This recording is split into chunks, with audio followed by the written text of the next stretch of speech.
Assalamualaikum warahmatullahi wabarakatuh. Saya Siti Herinsa Daulay dari kelas 5A Pagi Kesejahteraan Sosial dengan NPM 1903090012. Hari ini saya akan membahas tentang 7 teori para pengembang dan pemberdaya komunitas. Pengantar. Pengembang komunitas membutuhkan teori untuk membantu, memandu, dan membingkai kompleksitas pekerjaan mereka.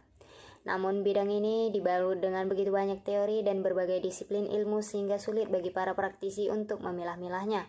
Meskipun banyak program pengembangan komunitas sarjana dan pasca sarjana telah muncul di seluruh dunia, tidak ada konon teoritis yang tetap dalam disiplin ini. Bagian ini berfokus pada tujuan teori dan 7 teori penting praktik pengembangan masyarakat. 7 teori akan ditawarkan sebagai inti teoritis bagi mereka yang melakukan pendekatan pengembangan masyarakat dari setidaknya 7 perspektif konstektual.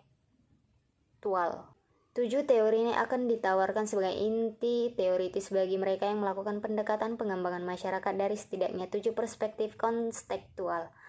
Organisasi, hubungan kekuasaan, makna bersama, membangun hubungan, pembuatan pilihan, konflik, dan integrasi paradoks yang melingkupi lapangan. B. Pendahuluan. Mengapa teori dipandang penting? Teori adalah penjelasan yang dapat memberikan bantuan dalam memahami perilaku orang dan kerangka kerja dari mana pengembang komunitas dapat menjelaskan dan memahami peristiwa. Apakah pengembangan komunitas ingin orang lain melakukan penelitian yang relevan atau mereka ingin berpartisipasi dalam penelitian itu sendiri? Pendeknya penting bagi mereka untuk memiliki landasan teoritis. Teori adalah panduan utama untuk memahami kompleksitas kehidupan masyarakat dan perubahan sosial dan ekonomi. Collins 1998, Ritzer 1996. Titik awalnya adalah menawarkan definisi pengembangan masyarakat yang khas dan universal dan dapat diterapkan pada semua jenis masyarakat dari pasca industri hingga pra-industri. Bhattacharya 2004 memenuhi kondisi ini ketika ia mendefinisikan pengembangan masyarakat sebagai proses menciptakan dan meningkatkan solidaritas dan agensi.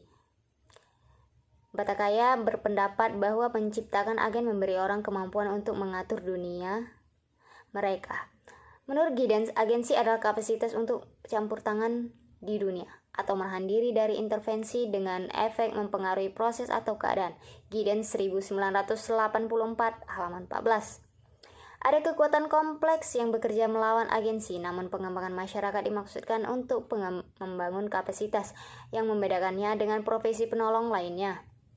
7. Perhatian utama dalam bidang pengembangan masyarakat. Mengikuti definisi pengembangan masyarakat ini, ada 7 perhatian utama yang melibatkan solidaritas dan pembangunan agensi masing-masing ialah: pertama, hubungan. Hubungan terkait dengan rasa solidaritas, seberapa penting kepercayaan dan timbal balik dalam proses pengembangan masyarakat. Apa yang paling penting untuk diketahui tentang membangun hubungan? Kedua, struktur. Struktur mengacu pada praktik sosial, organisasi atau kelompok yang berperan dalam solidaritas dan pengembangan kapasitas. Ini juga mengacu pada hubungan di antar mereka. Beberapa dari praktik dan organisasi sosial ini mungkin memiliki peran yang terbatas. Oleh karena itu, untuk membangun solidaritas mungkin perlu dibangun organisasi baru dan atau yang sudah ada dapat memperluas misinya. Ketiga, kekuasaan. Kekuasaan mengacu pada hubungan dengan mereka yang mengontrol sumber daya seperti tanah, tenaga kerja, modal, dan pengetahuan, atau mereka yang memiliki akses lebih besar ke sumber daya tersebut daripada yang lain. Karena pengembangan masyarakat adalah tentang membangun kapasitas untuk perubahan sosial dan ekonomi, konsep kekuasaan sangat penting. Keempat, makna bersama. Makna bersama mengacu pada makna sosial, terutama simbol yang diberikan orang pada suatu tempat, benda, fisik, perilaku, peristiwa, atau tindakan. Pada hakikatnya, solidaritas harus dibangun dalam konteks budaya. Individu dan kelompok memberi arti yang berbeda terhadap benda, perbuatan, dan benda. Misalnya, satu komunitas mungkin melihat pembangunan pabrik industri sebagai cara terbaik untuk membawa kemakmuran ke kota mereka. Sementara komunitas lain mungkin melihat konstruksi serupa sebagai penghancuran kualitas hidup mereka. Kelima, komunikasi untuk perubahan. Komunikasi untuk perubahan terkait dengan konsep partisipasi penuh, nilai yang konsisten dalam literatur pengembangan masyarakat. Dalam kerangka yang sering didominasi oleh teknisi, sektor korporasi, atau kendala politik nasional, para praktisi mengajukan pertanyaan tentang bagaimana suara warga dapat didengar sama sekali. Keenam, motivasi untuk pengambilan keputusan. Motivasi dapat mempengaruhi banyak aspek pengembangan masyarakat. Ini membantu kita memahami apakah orang akan atau tidak akan terlibat dalam inisiatif komunitas.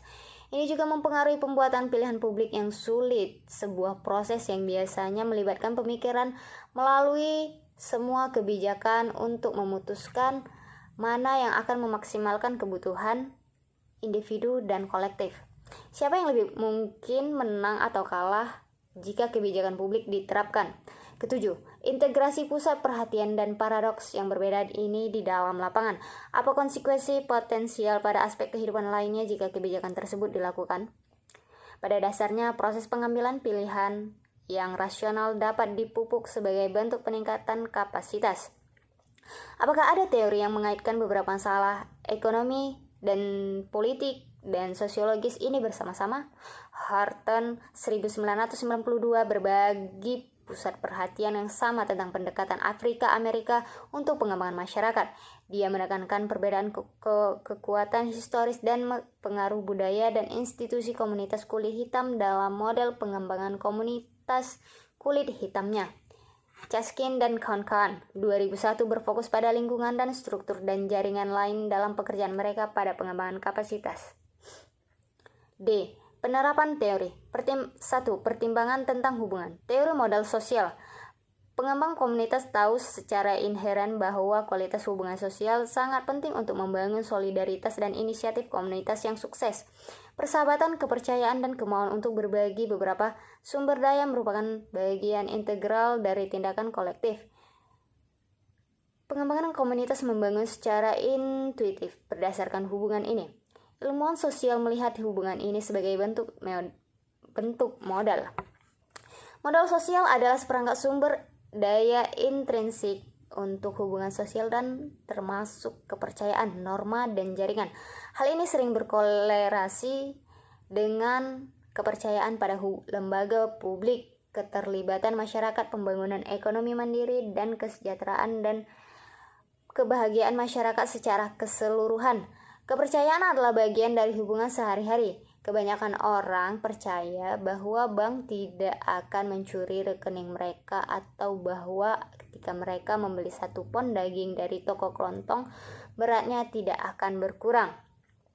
Ketika individu, organisasi, atau komunitas menyediakan bank makanan, dana beasiswa, rumah murah, atau bentuk lain dari swadaya, bantuan timbal balik atau dukungan emosional itu merangsang iklim timbal balik di mana penerima lebih mungkin untuk memberi kembali kepada masyarakat dalam bentuk tertentu. 2. Pertimbangan tentang struktur fungsionalisme. Penting untuk melihat struktur yang mendasari kapasitas organisasi kelompok untuk membawa atau menghentikan perubahan. Pada intinya, struktur berkaitan dengan konsep keagenan atau capacity building dari Giddens. Konsep teoritis yang berkaitan dengan struktur dikenal sebagai fungsionalisme struktural. Ini juga disebut teori sistem, teori keseimbangan, atau hanya fungsionalisme. Struktur ini dibentuk dasar dari sistem sosial. Talcott Parsons dan Robert K. Merton adalah spesialis yang paling sering dikaitkan dengan teori ini. Menurut Merton 1968, sistem sosial memiliki fungsi manifest dan fungsi latin. Fungsi manifest disengaja dan dikenali. Fungsionalisme struktural membantu seseorang untuk memahami bagaimana status quo dipertahankan. Beberapa kritikus mengklaim bahwa teori tersebut gagal memberikan banyak wawasan tentang perubahan dinamika sosial atau struktur yang ada. Collins 1988, Reiser 1996, dan Turner 1998. Bagaimana fungsionalisme struktural dapat membantu praktik pengembangan masyarakat? Fungsionalisme struktural adalah alat yang berguna bagi para praktisi melihat kasus lingkungan dalam kota yang berjuang menciptakan bisnis usaha mikro yang akan menguntungkan masyarakat lokal. Jika seseorang menerapkan fungsionalisme struktural pada praktik pengembangan masyarakat, seseorang akan membantu masyarakat menganalisis organisasi mana yang berkomitmen untuk melatih, memelihara, dan membiayai pengembangan usaha mikro dan apa fungsi terpendam dan tersembunyi mereka. 3. Pertimbangan tentang kekuasaan. Teori konflik. Kekuasaan adalah isu kunci ketiga untuk pengembangan masyarakat. Kekuasaan adalah kontrol untuk akses ke sumber daya, tanah, tenaga kerja, modal, dan pengetahuan. Karena pengembangan masyarakat membangun kapasitas perhatian tentang kekuasaan menjadi sangat penting. Wawasan tentang kekuasaan cenderung ditemukan dalam ilmu politik atau sosiologi politik. Penelitian Mills tentang kekuasaan dan otoritas masih mempengaruhi seorang politik yang berkuasa. Namun Mills juga memiliki kritik seperti Dahl 1971 yang percaya bahwa kekuasaan lebih tersebar di antara kelompok kepentingan yang bersaing. 4. Pertimbangan tentang makna bersama. Interaksionisme simbolik. Kebersamaan makna menjadi perhatian utama keempat dalam pengembangan masyarakat. Jika lapangan berkomitmen untuk membangun atau memperkuat solidaritas, maka praktisi harus peduli tentang makna yang diberikan orang pada tempat, orang, dan peristiwa. Herbert Blumer 1969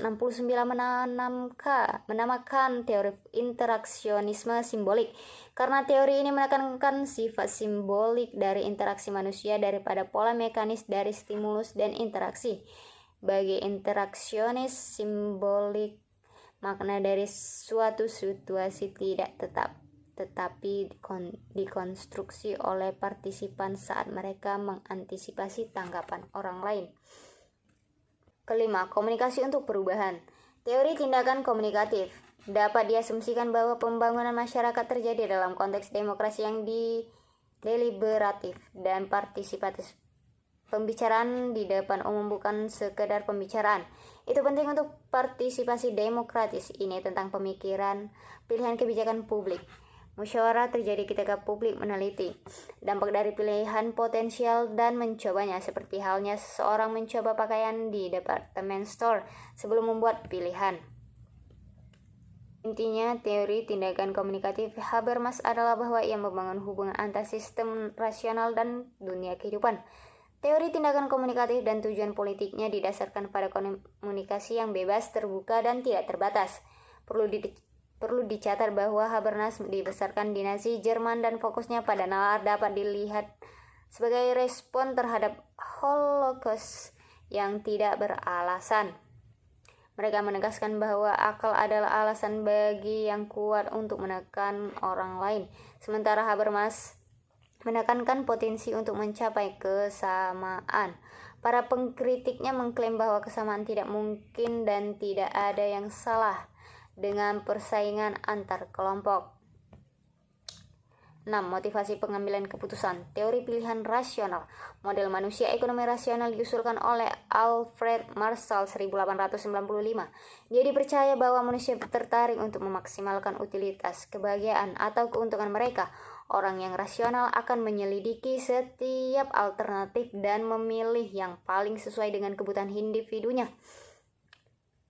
Dia percaya bahwa perilaku kolektif dapat diharapkan dalam dua kondisi. Analisis dan kesimpulan. Analisis penataan masyarakat pada 6 tingkatan di atas, teori model sosial fungsionalisme, konflik, interaksionisme simbolik, teori tindakan komunikatif, dan teori pilihan rasional mencerminkan proses yang cair di mana semua tingkatan berinteraksi. Individu mewakili agensi di mana interaksi antar level terjadi. Kembali ke profesi pengembangan masyarakat dan perhatian utamanya. Model Giddens mungkin paling cocok untuk memahami bagaimana agen sosial dijalankan dan solidaritas didirikan di tengah dan sering kali melawan divisi struktural masyarakat yang ada. Ada 7 teori yang harus menjadi bagian dari konon pengembangan masyarakat atau pengetahuan. 1. Modal sosial, 2. Fungsionalisme struktural, 3. Konflik, 4. Interaksionisme simbolik, 5. Tindakan komunikatif, 6. Pilihan rasional, dan 7. Teori strukturisasi. Setiap teori harus dieksplorasi bersama dengan keterbatasan dan penerapannya untuk praktik pengembangan masyarakat. Sekian dari saya membahas tentang 7 teori untuk para pengembang dan pemberdaya komunitas.